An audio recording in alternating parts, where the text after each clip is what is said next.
Bueno, la presentación de hoy, el Bancaforo de hoy, es la segunda parte de un conjunto de presentaciones que he querido preparar sobre indicadores clave de riesgo, ¿no? KRIs, hicimos uno en el mes de septiembre sobre riesgo de crédito, vamos ahora con riesgo de liquidez. Haremos de riesgo de mercado, haremos de riesgo operacional, los diferentes riesgos. Poco a poco vamos a continuar con esta secuencia. Muy bien, hablaremos de riesgo de liquidez. Perfecto, les dejo un par de frases mías. La primera es que toda empresa es líquida hasta que deje de serlo, ¿no? O sea, cuando tú analizas todas las empresas que han tenido problemas de liquidez, en algún momento fueron líquidas. Entonces, yo en particular soy un poco escéptico con la forma de medir la liquidez y con los indicadores de liquidez en particular. Los indicadores de liquidez están más propensos a ser manipulados, ¿no? Y hay casos documentados sobre investigaciones de forenses que se ha hecho en el caso de quiebras de algunas empresas. Muy bien. Otra frase. Es importante medir la liquidez, pero es más importante valorar su sostenibilidad, ¿no? Entonces, ¿qué es lo que les quiero decir? Que la liquidez, como ustedes saben, es una foto, ¿no? La métrica de liquidez es una foto, pero me importa más que la foto, qué tan sostenible es esa foto, ¿no? Muy bien. Entonces, y ahora les presento esta lámina que yo he denominado el gran engaño. El gran engaño porque cuando nosotros estudiamos nuestro curso básico de contabilidad o de finanzas, nos enseñaron que la liquidez corriente se mide activos corrientes sobre pasivos corrientes. Perfecto, hasta ahí muy bien. Y esto está en todos los libros, ¿no? Entonces nos dijeron, mira, si te sale mayor que uno, activos corrientes mayor que pasivos corrientes o este ratio mayor que uno, tienes una empresa líquida. ¿Okay? Si te sale menor que uno, entonces no tienes una empresa líquida. Si te sale uno, neutral, ¿no? Bueno, de hecho, casi nunca sale uno. Es muy raro que salga exactamente 1.0000, ¿no? Muy bien. Entonces, pero este es el gran engaño, ¿por qué? Porque nos condicionó y de alguna manera nos ha, digamos, ha condicionado nuestro esquema mental de evaluación para cuando nosotros vemos estados financieros y hacemos evaluaciones de la liquidez y cómo está la liquidez. Y básicamente esta es la regla que usamos muchas veces, sobre todo cuando evaluamos empresas corporativas. Un día, no sé cuándo, hace un tiempo atrás, me di cuenta que ese era un engaño, ¿no? Y que los que habíamos aprendido esta lección habíamos vivido engañados por mucho tiempo. ¿Okay? Entonces yo en mis cursos trato de enseñar un poquito, y a mí mismo también. Y digo a mí mismo porque yo sigo usando esta fórmula de liquidez corriente, ¿no? Entonces, cuando evalúo una empresa, y eso, o sea, es una de las métricas clásicas, no la puedo obviar, ¿no? O sea, la miro, pero con cuidado. Bueno, entonces, y voy a poner un ejemplo para explicar por qué es un gran engaño, o por qué le llamo el gran engaño, ¿no? Tengo que ponerlo ahí entre comillas. Bueno, eh, imagínate dos empresas, una empresa A, una empresa B. La empresa color verde tiene un ratio de 1.25, la empresa color rojo, la empresa B, tiene 0.75, ¿no? La primera idea que se te viene a la cabeza, oye, de estas dos, ¿cuál es líquida? A. ¿Y cuál no es líquida? B, ¿no? De hecho, una de las preguntas que, ¿y por qué su liquidez es menor que uno? ¿No? O sea, ¿qué es lo que está pasando con B? Te preguntas, o sea, te preocupas, es lo normal. Bueno, ¿y qué pasaría? Ojo, con esta información y solamente con esta información, la primera idea que se nos viene a la mente es la empresa A es líquida, la empresa B no es líquida. Entonces, ¿qué pasaría si ese 1.25 de la empresa A está conformado por activos corrientes de 125, pasivos corrientes de 100, por ejemplo? Pero como son cuentas corrientes, las cuentas, digamos, que se denominan activos o pasivos corrientes, son aquellas que tienen un vencimiento menor a un año. ¿Ok? ¿Qué pasaría si en el numerador yo tengo, por ejemplo, en el caso de la empresa A, cuentas por cobrar a 6 meses, ¿no? Porque de repente es una empresa que le vende al gobierno, le pagan lento, le vende a algunos supermercados, le pagan lento, puede ser, ¿no? Tiene unas cuentas por cobrar a 6 meses. ¿Y qué pasaría si en el denominador tiene una cuenta por pagar a un mes?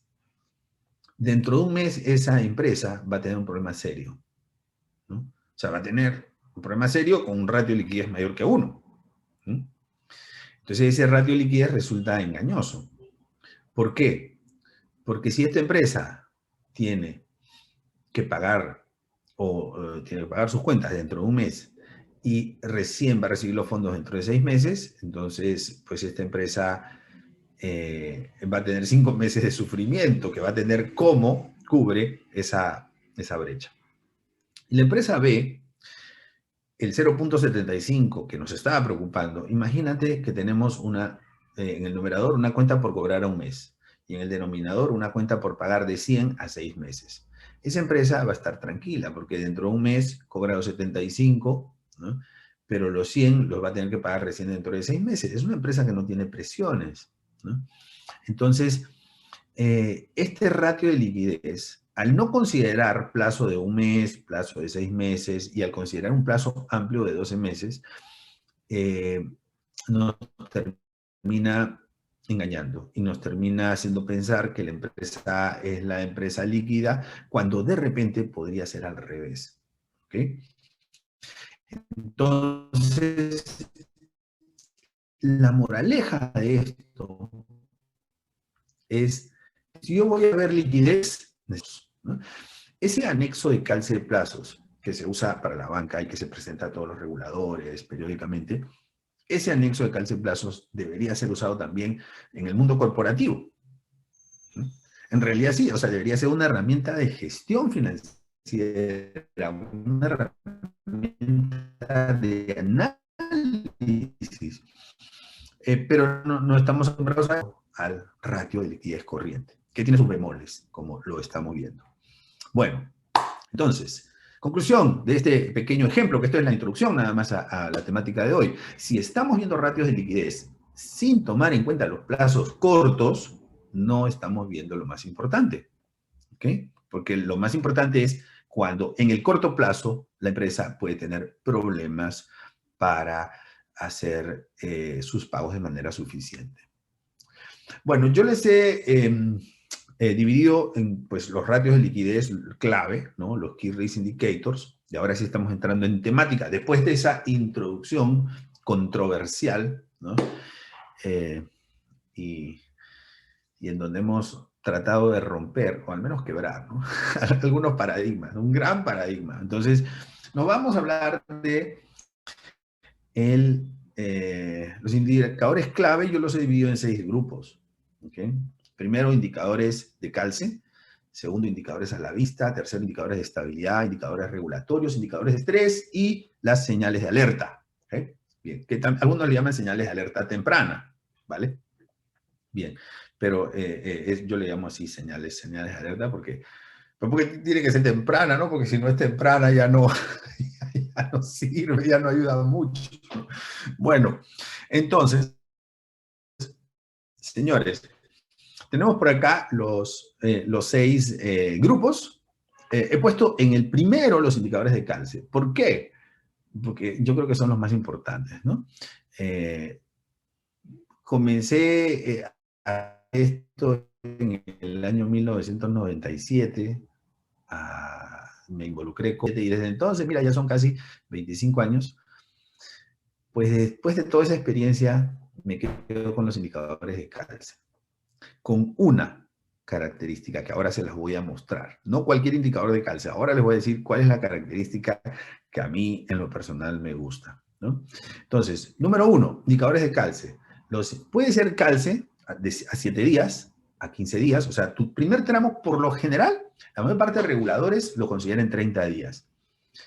El regulador de Guatemala pide que sea 7 días, y a mí me gusta eso de los 7 días, ¿no? Porque digamos, en el corto plazo están eh, las crisis, o sea, las crisis, por ejemplo, una corrida no dura pues 2 meses, ni siquiera un mes, ¿no? Una corrida dura 7 días, ¿no? Y después de esos 7 días, por lo general, o el banco se cae o el banco se restablece, ¿no? A veces puede durar 10 días, ¿no?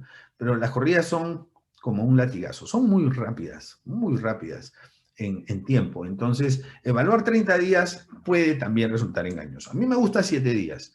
Y si tuviera que tener 2 indicadores, tendría 7 días y 30 días. Pero conozco algunos que lo hacen para 15 días. Conozco otros que lo hacen para 90 días. Y me dicen, mira, yo veo el de 30, pero también veo el de 90, ¿no?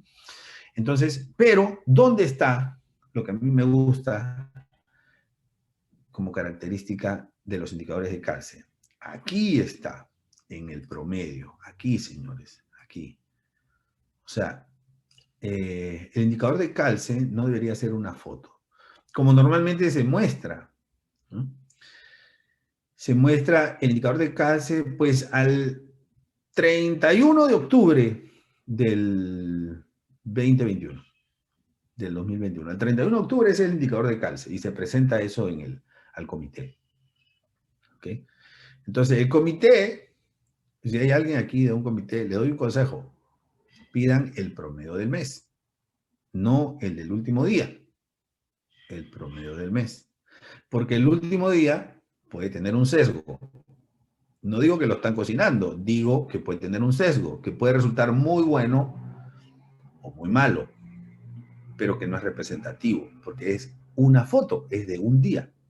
Entonces, mi recomendación para los miembros del comité, incluso para los que presentan a los comités, mi recomendación es, señores, calculen los calces diarios, todos los días, al final del día 1, al final del día 2, al final del día 3, así, ¿no? Y saquen el promedio. Saquen el promedio. Ese promedio, ese sí es representativo. Ese va a ser muy difícil que tenga un sesgo, ya sea por manipulación intencional o no, o sea, va a ser muy difícil. ¿Por qué? Porque los sesgos aparecen en un día, un cambio circunstancial en una foto, pero no en 30 días. Si ocurren los 30 días seguidos, ya no es tan circunstancial. Entonces, esa es mi primera recomendación, ¿no? Indicadores de calce, sí, me gustan. De hecho, creo que son mis favoritos, pero el promedio del mes, ¿no? El promedio del mes, ese es el indicador que hay que llevar al comité. ¿Okay? De hecho, algunos reguladores en Perú piden el promedio del mes. En otros países, pues, te piden el de cierre del ejercicio, ¿no? Nada más. Pero me parece que una buena práctica es hacer el del promedio del mes. Aun cuando el regulador no te lo pida, creo que es bueno presentar esto, ¿no? Muy bien. Perfecto. Entonces, ese es el primer tipo de indicadores, ¿no? Siempre medido contra el patrimonio. Ahora me dirán ustedes, ¿qué patrimonio? ¿Patrimonio contable o patrimonio regulatorio? El patrimonio. El patrimonio, señores, en la banca, ¿no? Y esta presentación está dirigida a la banca, el patrimonio es el regulatorio. Ese es el patrimonio, ¿no? Entonces, nos guste o no nos guste, es el patrimonio. ¿Ok? Así que este patrimonio es el regulatorio. Vale. Bien. Entonces, segundo tipo de indicadores. Indicadores a la vista, ¿no? ¿Qué es lo que pasa con estos indicadores de calce? Entonces, yo analizo muchos estados financieros, pero no en todos los estados financieros aparece el indicador de calce. Y en algunos estados financieros auditados, en alguna de las notas aparece el calce, pero es el de la foto, del 31 de diciembre, que pues probablemente es una foto como todas las fotos. O sea, cuando nosotros nos van a sacar una foto, ¿qué nos dicen? Sonríe, ¿no? Mete la panza, ¿no? Ponte diagonal, o sea, esas cosas. Entonces, yo voy a tener la foto del 31 de diciembre del año y va a ser de un solo día, ¿no? Y de repente es una foto, pues, que no es la peor de todas, ¿no? Bueno, entonces, ¿yo qué cosa hago cuando tengo que analizar estado financiero o cuando tengo que hacer, pues, algún tipo de benchmarking o algo? Y lo aprendí a hacer en algún momento. Mira, yo me voy al calce. Los calces no son públicos, pero me voy a lo que se llama el calce inmediato. El calce inmediato es lo que se puede ir mañana, ¿ok? Lo que se puede ir mañana. O sea, todo lo que no tiene vencimiento. Entonces, y a esos indicadores los pongo en el segundo grupo, que son los indicadores a la vista. El primer indicador es activos líquidos sobre depósitos a la vista. Entonces, activos líquidos, ojo, son depósitos recibidos. Son depósitos recibidos, ¿no? O sea, depósitos del lado de los pasivos. Tengo los activos líquidos. ¿Qué cosas considero activos líquidos? Caja, o sea, efectivo. Bancos, o sea, depósitos en otros bancos, depósitos realizados, ¿no? Y también inversiones. Pero en inversiones, fíjate que estoy incorporando las inversiones líquidas. No voy a incluir en inversiones, por ejemplo, si un banco tiene una inversión en una, digamos, en una filial, ¿no? Que se dedica a cobranzas y que no cotiza en bolsa y que pues el instrumento, esa inversión pues no es líquida, entonces eso no lo incluyo, ¿ok? Bueno, entonces va activos líquidos sobre depósitos a la vista, pero normalmente pues esas inversiones, las inversiones llegar, pues ni modo, ¿no? O sea, pongo inversiones, ¿no? Eso es, a veces esa eh, eh, imperfección es mejor que nada, ¿no? Bueno, entonces tengo los activos líquidos sobre los depósitos a la vista. Ahí lo que estoy viendo en los activos líquidos son los activos que están disponibles versus los depósitos que se pueden ir mañana. Mañana. ¿Ok? Y básicamente, depósitos a la vista son cuentas corrientes, cuentas de ahorro. ¿Ok? En algunos países, los depósitos a plazo pueden ser retirados, pueden ser redimidos antes del vencimiento. Entonces, eso sí lo incluiría, ¿no? O sea, haría dos ratios, ¿no? Depósitos a la vista y depósitos a la vista con certificado de depósito. Por ejemplo, en República Dominicana, tú pones un certificado de depósito a un año. Y después de 2 semanas, vas al banco y le dices, quiero mi plata. Señor, ¿no? ¿Cómo se va a llevar su dinero? Porque va a perder intereses, se le va a penalizar los intereses. No, quiero mi plata. Bueno, señor, aquí tiene su plata. Ya está. Eso no es depósito a plazo. Eso es a la vista. En realidad, eso es a la vista. En Perú también es así, ¿no? Eso no es a plazo, ¿ok? Bueno, en Panamá no. En Panamá, si es a plazo, no te lo puedes llevar antes, ¿ok? Entonces, ese punto es importante y dependerá de cómo funciona ese tema en tu país para que puedas escoger mejor el ratio, ¿ok? Bueno, y el segundo de estos ratios es activos líquidos sobre depósitos a la vista, en donde he considerado los depósitos a la vista menos estables, ¿no? El Comité Basilea en sus estudios ha publicado, ¿ya? Ha publicado, eh, digamos, ha alentado, ¿no?, a los bancos a hacer la medición de la cartera estable. Y a la cartera que no es estable no le ha llamado inestable, ¿no? Porque pues, es un nombre medio feo, ¿no? Inestable, cartera inestable.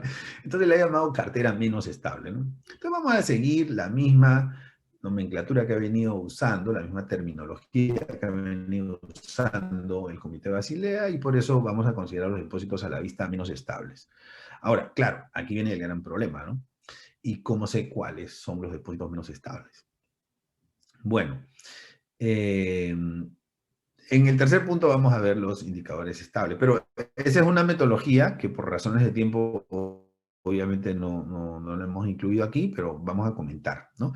El tercer grupo son los indicadores de estabilidad, y ahora vamos a explicar cómo podemos obtener estos depósitos a la vista menos estables. Indicadores de estabilidad.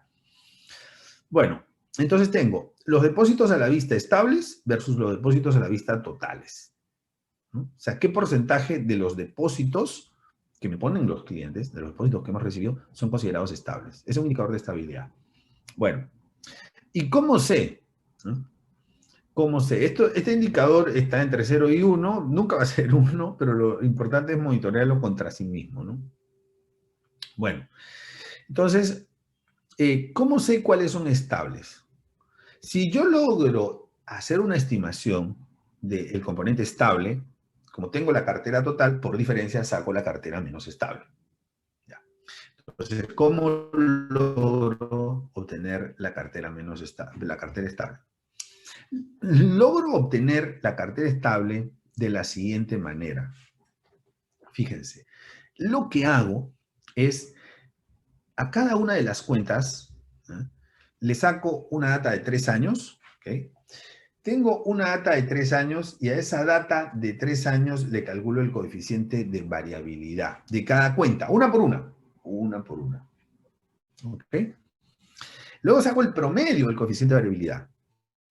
Todas aquellas cuentas que tienen un coeficiente de variabilidad inferior al promedio son más estables que el promedio. Entonces, esa es la cartera más estable. ¿Ok? Bien. Entonces, aquí lo que tengo es que yo podría obtener la cartera estable. Obviamente se pondera por los montos y aquí estamos hablando de montos, ¿no? El monto de los depósitos a la vista que están considerados estables, que tienen la característica estable respecto del total. Y podemos sacar también el indicador de el crecimiento, ¿no? O sea, qué porcentaje está creciendo el numerador respecto entre qué porcentaje está creciendo el denominador. ¿Okay? Recordemos depósitos a la vista, cuentas corrientes y cuentas de ahorro. Entonces, esa es la forma de medir, o por lo menos ese es el criterio que yo uso para la medición de la cartera estable. Pero pueden haber otros. He conocido gente y pues suelo conversar mucho con personas sobre la metodología que usan, ¿no? Hay gente que usa, por ejemplo, yo considero cartera estable, me dicen a todos los que tienen más de X años, más de 3 años, más de 5 años, ¿no? Son, porque ya me han demostrado que son clientes eh, que mantienen su lealtad con nosotros, así que esos yo los considero estables. Otros me dicen, mira, yo considero estable a los que tienen más de una cuenta con nosotros, ¿no? Porque ya me mostraron una confianza cuando tienen más de una cuenta. Algunos incluso me dicen, si es una cuenta activa, también lo considero estable. O sea, puede tener una cuenta pasiva y una cuenta activa, lo ponen en el grupo estable, ¿no? Otros me dicen, bueno, yo considero estables a los que todos los fondos que están cubiertos todos los depósitos que están cubiertos por el Fondo de Seguro Depósito, para los países donde hay un seguro depósito, ¿no? Porque no debería esperarse un nerviosismo o inestabilidad en ellos porque pues están cubiertos, ¿no? Entre otros criterios, ¿no? Entre otros criterios. Otro criterio estadístico, porque yo uso los estadísticos, es el de la kurtosis, ¿no? El de la kurtosis. Entonces, se le hace, digamos, se mide la kurtosis de la distribución y aquellas que tienen kurtosis positiva, o sea, que son curvas más, que tienen, digamos, son curvas más delgaditas, ¿no? Porque la curva es como una campana, ¿no? Que tiene un promedio y tiene desviaciones. Entonces, aquellas que son más delgaditas, ¿ya? Tienen una kurtosis más alta. Entonces, esas son las consideradas estables. Otras que tienen que son como campana, que tienen una kurtosis negativa, entonces son casi como un plato invertido, ¿no? Entonces, esas no son consideradas estables. Bueno, entonces hay criterios estadísticos y hay criterios también cualitativos.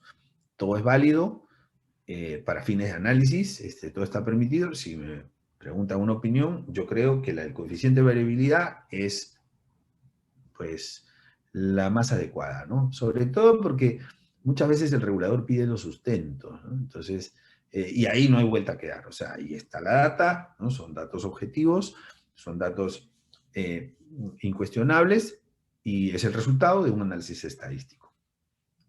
Cuarto, indicadores regulatorios, ¿no? Indicadores regulatorios. Entonces, que son regulatorios, ¿ah?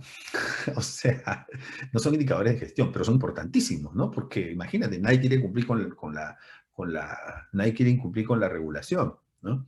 Yo he puesto dos importantes, pero pueden ser más, ¿no? O sea, los dos son el LCR, el Liquidity Coverage Ratio, y el Net Stable Funding Ratio, ¿no? O sea, hay algunos regulatorios que también caen por su propio peso para los países que lo tienen, como por ejemplo el encaje legal, es uno adicional, ¿ok?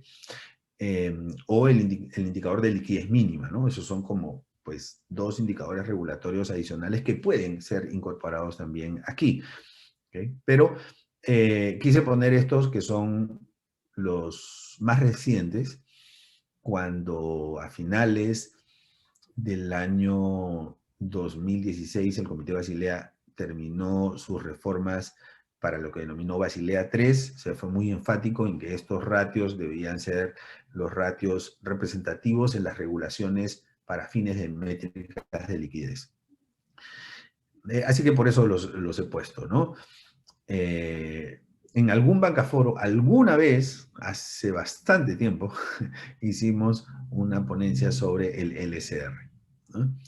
Que ha sido implementado ya en Panamá, en Costa Rica, en Honduras, obviamente en Perú. Perú fue uno de los primeros, yo creo que fue el primero, Perú, ¿no? En México, una serie de países, y hay todavía algunos retos para otros países, como por ejemplo Paraguay, República Dominicana, que todavía no tienen LCR, pero que yo sé que eso ya está en camino y en cualquier momento puede empezar a salir normativas preliminares, ¿ok? Que nos pregunten a nosotros, ¿no? A los peruanos, a los panameños, a los ticos, que ya tenemos experiencia con LSR, que nos pregunten cómo es. Es un ratio regulatorio, ¿no? No es un ratio, pues, que nos sirve para gestión, ¿no? Para gestión de cumplimiento, sí, ¿no? Pero para gestión de liquidez, es un ratio que tiene muchas particularidades, sobre todo que tiene muchas exquisiteces y es, pues, filtra mucho estos ratios. Y tal vez yo diría que no está muy, muy tropicalizado. La mayor parte de regulaciones en Latinoamérica no han tropicalizado bien este ratio. Entonces está pensado mucho en entidades bancarias de Europa y de países que conforman el G20, ¿no? Bueno, entonces, el quinto grupo son los indicadores de estrés. Entonces, los indicadores de estrés, ¿no? Aquí, pues, ¿qué hacemos? Estresamos. ¿Y qué consiste el estrés? Simplemente consiste en suponer que ocurre un evento adverso, ¿no? Y que eso complica nuestra liquidez. Y ese evento adverso, ¿qué puede ser? Por lo menos, el escenario que a mí me gusta, mi favorito es salida de depósitos minoristas. Eso. ¿Por qué? No importa. Salida. Fuga de depósitos minoristas, ¿no? Ahí no, siempre he dicho que en las pruebas de estrés no tenemos que caer en el problema de tratar de explicar a qué se debe la posible causa del evento adverso. No, simplemente suponemos que eso ocurre, ¿no? Es como estar pensando en la pandemia, ¿no? O sea, ¿qué fue lo que ocasionó toda esta pandemia? No importa, lo que importa es que tenemos que afrontarla, ¿no? Entonces, eh, cuando ya sucede la pandemia, pues tenemos que afrontarla. En los indicadores de estrés es así. Aquí el objetivo es ver qué tan bien preparados estamos frente a estos escenarios, ¿no? Básicamente, el descalce estresado, porque ahora mi ratio de descalce ya se modifica, ¿okay? El descalce estresado, ¿cómo queda mi descalce si ocurre el evento adverso? Fuga de depósitos, o sea, eso incrementa mi descalce sobre patrimonio, ¿no? Siempre medido sobre patrimonio, siempre porcentualmente. ¿Por qué sobre el patrimonio?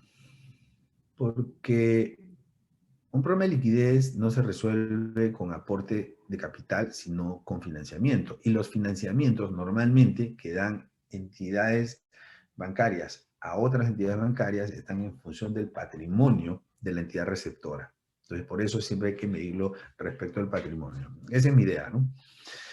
Luego, y en general, los ratios de riesgos, en general hay que medirlos contra los patrimonios. Nuevamente, ¿qué patrimonio? ¿Contable o regulatorio? El patrimonio. Regulatorio. Bien.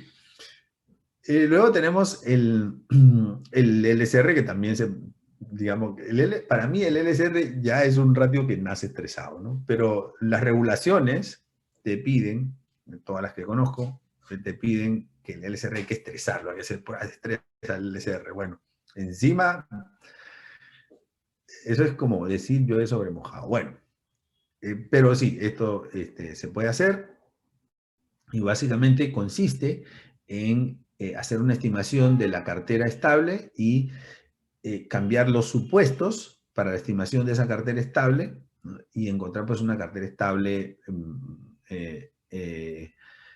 más baja, que va a implicar una cartera menos estable, más alta, y que va a desmejorar el descalce y que va a desmejorar la salida de depósitos, que de acuerdo al LSR se asume que es el 10%, o sea, el 10% de los depósitos minoristas a la vista, se asume que se van en los próximos 30 días. Entonces ese 10% en un escenario estresado termina siendo 30, 40, en fin, de acuerdo a lo que la estadística te diga, ¿no? Porque ya tú estás considerando escenarios adicionales, ya no solamente coeficiente de variabilidad, sino que estás poniendo kurtosis, asimetría, desviación absoluta, otros escenarios que están modificando la medición de la cartera estable y que la están haciendo más pequeña, ¿no? Y finalmente, las señales de alerta, ¿no? Entonces, las señales de alerta, tengo por aquí varios, ¿no? No se olviden que tenemos una presentación, un bancaforo que pueden revisar porque tenemos el video, sobre apetito, perfil, apetito, tolerancia y capacidad de riesgo. Y eso lo podemos aplicar al riesgo de liquidez. Entonces, uno de las señales de alerta es el ratio del perfil de riesgo medido sobre un nivel, ¿no? El perfil tiene un nivel que se mide como porcentaje de patrimonio respecto del apetito de riesgo. Entonces, cuando nosotros hacemos la comparación, podemos ver si el perfil está por arriba o por abajo del apetito, ¿no? Y también respecto a la tolerancia, podemos ver qué tan cerca está de la tolerancia o cómo está evolucionando para acercarse a la tolerancia. Porque cuando llega a la tolerancia se tiene que tomar una medida de respuesta que puede ser una venta de cartera, que puede ser acceder a un financiamiento especial, ¿no? O que puede ser pues, usar una línea contingente que está establecida precisamente para estos fines, ¿no? Pero ya llegar a la tolerancia es una situación, digamos, crítica. El aumento en los niveles de concentración es una señal de alerta. El aumento en los niveles de concentración. ¿Por qué? Porque si aumenta la concentración en los 20 principales depositantes, cuando alguno de ellos se vaya, yo esperaría un escenario más complejo y más adverso, ¿no? Entonces, mi riesgo potencial está incrementándose. Reducción en las tasas de renovación, ¿no? Digamos, estas son señales de alerta. No necesariamente eso implica un mayor riesgo, pero puede que sí, ¿no? Puede que la reducción en las tasas de renovación sea incluso causada por la misma entidad, porque está tratando de reducir su costo de fondeo y está disminuyendo sus tasas o no las está incrementando como sí lo están haciendo otras entidades. Luego tenemos el incremento de retiros no anticipados, ¿ya? Incremento de retiros no anticipados. Nosotros tenemos que medir cuál es el nivel el nivel promedio de retiros, ¿no? Y si tenemos un porcentaje de retiros que está superando recurrentemente ese promedio de retiros, entonces eso puede ser una señal de alerta, ¿no? Repito, señal de alerta no necesariamente es evidencia de que el riesgo se ha materializado, pero sí que tenemos que prestarle más atención, ¿no? Porque ese incremento de retiros puede ser pues porque pues, llegó la fecha de pago de impuestos, porque llegó la fecha de los bonos navideños o por alguna razón que en general los clientes pues lo retiraron, pero no por una razón de riesgo específico, ¿no? De liquidez. Un incumplimiento de límites o un acercamiento a los límites es una señal de alerta también. Algo puede estar detrás de eso, hay algo, ¿no? Un deterioro significativo en la calidad de activos, o sea, eso pues evidentemente reduce el flujo de caja. Un incremento en costo de la deuda, aunque no necesariamente, ¿no? Esto del incremento de costo de la deuda siempre hay que verlo respecto del mercado. O sea, si el mercado está aumentando y nosotros estamos aumentando en la misma proporción, no deberíamos preocuparnos. Pero si el mercado no está aumentando y nuestro costo de fondeo sí está aumentando, entonces detrás de eso puede haber una desconfianza o alguna percepción por parte de los depositantes de mayor riesgo hacia nuestra entidad bancaria.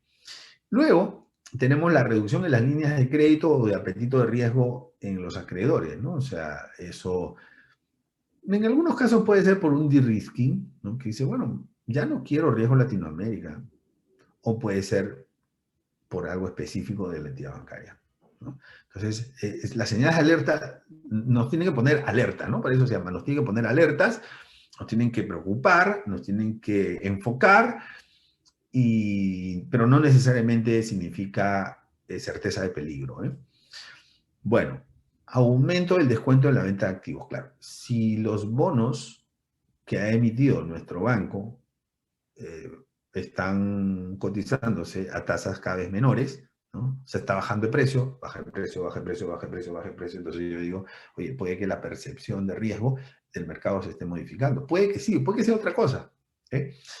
Bueno, entonces, esos son en conjunto los 6 grupos que he tratado de resumírselos aquí. Comentarios finales, 3 comentarios finales. Primero, análisis debe ser vertical y horizontal. Vertical, cuantía, montos. Y horizontal, plazos. Plazos son tremendamente importantes, ¿no? Por eso el calce de plazos es mi favorito. Segundo, medir la estabilidad. La forma que yo les recomiendo, por lo menos mi forma favorita, es a través del coeficiente de variabilidad, ¿no? O sea, una cuenta, no un cliente, ¿eh? Una cuenta, tiene un conjunto, está conformada por un conjunto de datos. Si tú tomas 3 años, son más o menos 1000 datos, ¿no? Entonces, de esos 1000 datos tiene un promedio, tiene una desviación estándar. Tú a esos 1000 datos, a esos 1000 numeritos, a esas 1000 observaciones, tú le puedes calcular un coeficiente de variabilidad. Okay. Bueno, no lo vas a hacer tú, lo va a hacer el sistema o tu programa estadístico, ¿no? Entonces, calcula el coeficiente de variabilidad. Entonces, tú tienes tantos coeficientes de variabilidad como cuentas tienes. Y vas a tener un promedio. Simplemente los coeficientes de variabilidad que son menores que el promedio son los más estables, porque varía menos que el promedio. Entonces, esa es la medición. Esa es mi forma favorita, porque tiene la combinación de pragmatismo, coherencia y análisis objetivo, ¿no? Basado en evidencia estadística, o la combinación de todo eso, y eso lo hace muy sustentable. Por eso es mi favorito, ¿no? Bien. Y algo muy importante es segmentar depositantes. Porque, digamos, este mismo ejercicio del coeficiente de variabilidad y medir la estabilidad, lo ideal es hacerlo por grupos, ¿no? Segmentar por grupos. Depositantes mayoristas, minoristas, por ejemplo. Depositantes, y los mayoristas los puedo segmentar en sector privado, sector público. Tienen comportamientos diferentes. Tienen un comportamiento diferente, ¿no? Sector privado, sector público. Podría ser también los depositantes por tipo de depósito, ¿no? Las cuentas de ahorro, las cuentas corrientes tienen diferentes comportamientos. Y en Panamá tenemos otra cuenta que se llama cuenta de ahorro navideño. Pues ese tiene otro comportamiento, ¿no? Porque esas son cuentas de ahorro programado. Entonces, en Perú tenemos una cuenta para los beneficios sociales que se llama CTS, ¿no? Compensación por tiempo de servicios, que es una cuenta que se va acumulando, que no se puede retirar, se tiene otro comportamiento, ¿ok? Entonces, segmentar por producto, segmentar por perfil de depositantes, ¿no? Segmentar por origen, o sea, por provincias o departamentos como tenemos en Perú o lo que sea, ¿no? Entonces, la segmentación permite conocer mejor los comportamientos y permite medir volatilidades vis a vis entre estos grupos, ¿no? Entonces, pienso y además la segmentación está muy alentada desde el Comité Basilea, muy, muy alentada desde que comenzaron a salir los estudios técnicos de hace algunos años. Y es una recomendación, está considerada una buena práctica, segmenten depositantes. Muy bien, pues eso ha sido todo, amigos y amigas. Vamos a ver si por aquí hay preguntas. ¿Con qué frecuencia se recomienda monitorear cada uno de los indicadores presentados? Con la mejor frecuencia posible. O sea, es que, a ver, hay un grupo de indicadores que se presenta a comité y normalmente los comités son mensuales, ¿no? Ya sea tu comité de ALCO, activos y pasivos, o sea tu comité de riesgo, normalmente son mensuales. Algunos son 2 veces al mes, pero digamos que eso, ¿no? Pero, por ejemplo, hay otros indicadores, y ese es el que yo les digo, ¿no? O sea, el indicador de encaje legal, ¿no? Que, bueno, en Panamá no tenemos ese, pero el encaje legal. O sea, ¿cuándo tenemos que monitorear? Diario, pues, ¿no? O sea, por obligación. El de calce de plazo, yo recomiendo que sea diario. ¿Y para qué? Para que diariamente veamos cómo está evolucionando y al final no nos olvidemos que la propuesta que yo hago es sacar el promedio del mes, ¿no? Entonces, a veces, algunos, una vez al mes, ¿no? Por ejemplo, la prueba de estrés, pues no le voy a estar aplicando todos los días, ¿no? Pero de repente una vez al mes. Entonces, cada indicador, dependiendo de la propia organización, va a tener que tener una determinada periodicidad. Y no nos olvidemos que hay varios niveles de monitoreo, ¿no? Tienes el monitoreo funcional, que es el monitoreo que hace la unidad de riesgos. Tienes el monitoreo, digamos, estratégico, ¿no? Que es el monitoreo que hace el comité, ¿no? Entonces, también hay que tomar en cuenta eso, ¿no? O sea, son usuarios que obviamente van a requerir un monitoreo con una periodicidad diferente, ¿vale? Bien, muchísimas gracias por la pregunta.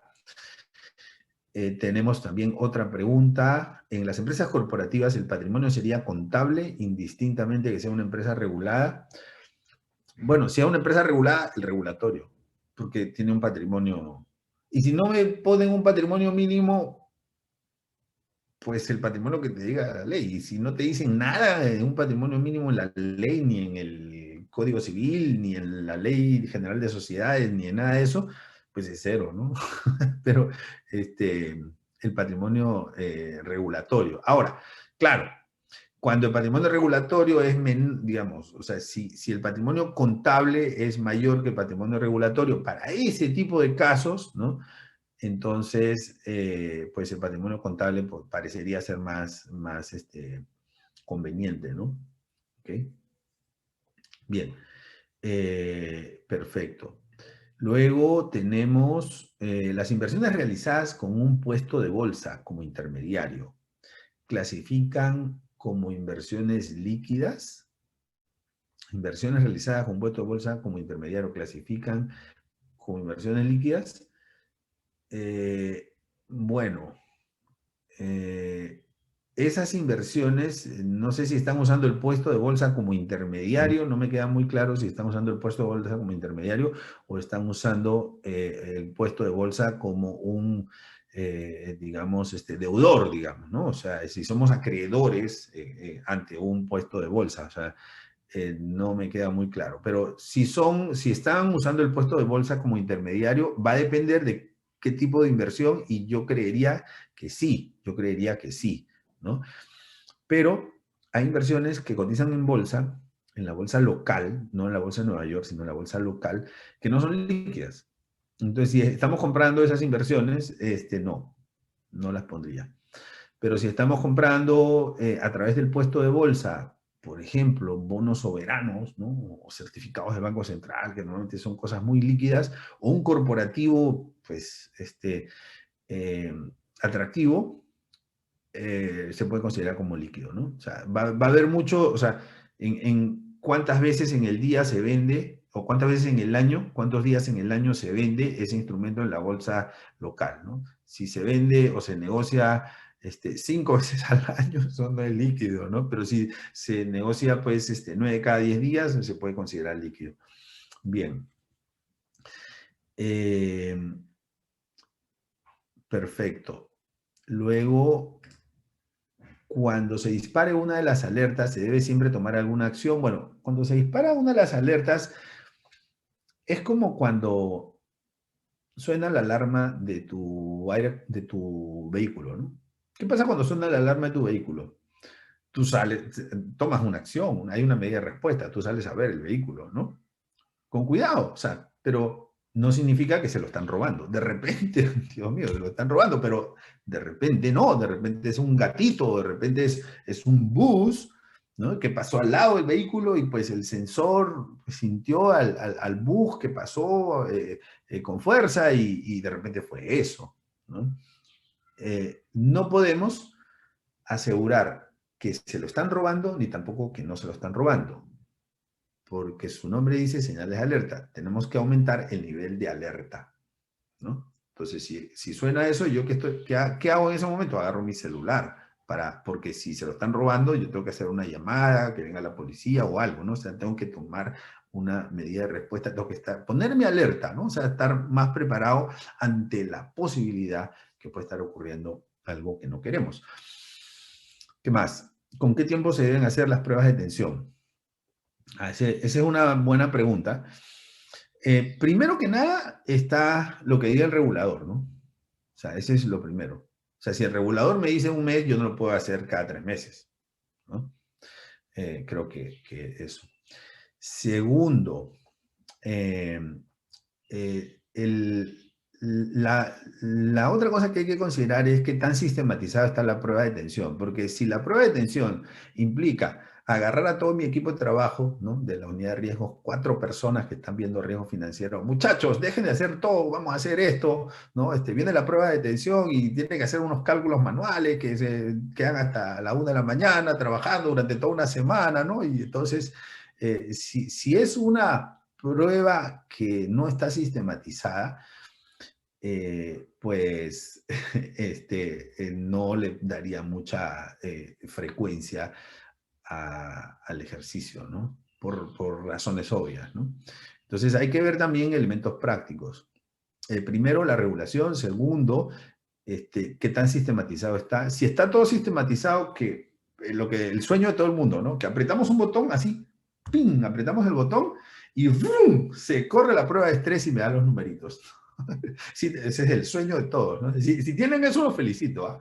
Bueno, si tienen eso, pues lo puedes hacer todos los días si quieres, ¿no? Porque ya está sistematizado. Entonces, pero considera tú, evalúa, mira, qué me dice la regulación, qué me pide mi comité, ¿no? Porque también si mi comité o mi junta directiva me lo pide con mucha frecuencia, si es muy insistente con eso, si el contexto está complicado, si ellos quieren estar siempre durmiendo tranquilos, entonces de repente eso tengo que considerarlo para la periodicidad. Y lo otro es qué tan pues sistematizado está, ¿no? Porque si requiere mucha manualidad y eso implica tener que sacrificar a mi equipo y sacrificar otras cosas, entonces tengo que buscar un equilibrio entre un equilibrio entre eficiencia y eficacia, ¿no? ¿Cuál es el mejor mitigador del riesgo de liquidez? Ok, sí. Esa es una pregunta compleja porque no me quedaría con uno, pero yo les puedo hablar de la metodología PAR. O sea, la metodología PAR, que es una metodología que yo me inventé hace unos años, nos puede ayudar para esto. Mira, esa metodología PAR dice PAR, ¿no? O sea, tú, si estás frente a un riesgo, entonces tienes que hacer 3 cosas. Primero, controles de prevención, medidas de alerta, medidas de reducción de daño. Entonces, las medidas de prevención yo te diría buscar depósitos, reducir los depósitos menos estables sobre el fondeo total, ¿no? Sobre el fondeo total. ¿Cómo? Por ejemplo, emitiendo bonos. Cuando tú emites bonos, o sea, eso es, pues te va a reducir, ¿no? O sea, los depósitos menos estables te los va a reducir como un porcentaje del fondeo. Ahora, claro, emitir un bono es mucho más caro que fondearse con cuentas de ahorros. ¿Okay? Pero está gestionando tu liquidez. Las medidas de alerta, los indicadores, ¿no? Y aquí les sirve todo esto que hemos visto. O sea, medir, medir, medir. Y las medidas de reducción de daño, un plan de contingencia, ¿no? O sea, el plan de contingencia de liquidez es como un plan de continuidad de negocio para cuando llega un terremoto, para cuando se te daña tu AS400 y todo tu sistema, o sea, un plan de cuando llega una pandemia, ¿no? O sea, ese plan de continuidad de negocio, pero aplicado a riesgo de liquidez, ¿no? Y eso implica tres cosas. Primero, que haya una línea financiera, una línea para usos de emergencia de liquidez, que generalmente esa línea se negocia, es una línea contingente, ¿okay? Confirmada, o sea que no te la pueden cortar, y que viene en un contrato en donde la entidad que está tomando esa línea se compromete a poner una garantía de cartera de crédito para usar esa línea contingente, con una entidad que por lo general es bancaria y por lo general es mucho más grande, ¿no? Pero es una línea contingente. Ese es un buen mitigador, o sea, es, digamos, es como tener una póliza de seguros, ¿no? O sea, no te va a eliminar el daño, pero te lo va a reducir considerablemente. Pero el plan de continuidad es las medidas financieras, las medidas operativas, porque toda la operatividad cambia, administrativamente, logísticamente, y también las medidas de comunicación, que son sumamente importantes, ¿no? Así que yo diría que eso pues, nos ayuda a mitigar el riesgo de liquidez, ¿no? Muy bien. Bueno, vista la hora avanzada, vamos a terminar, pues como siempre, agradeciéndoles a ustedes eh, por estar siempre con nosotros en este evento, en el Bancaforo. Y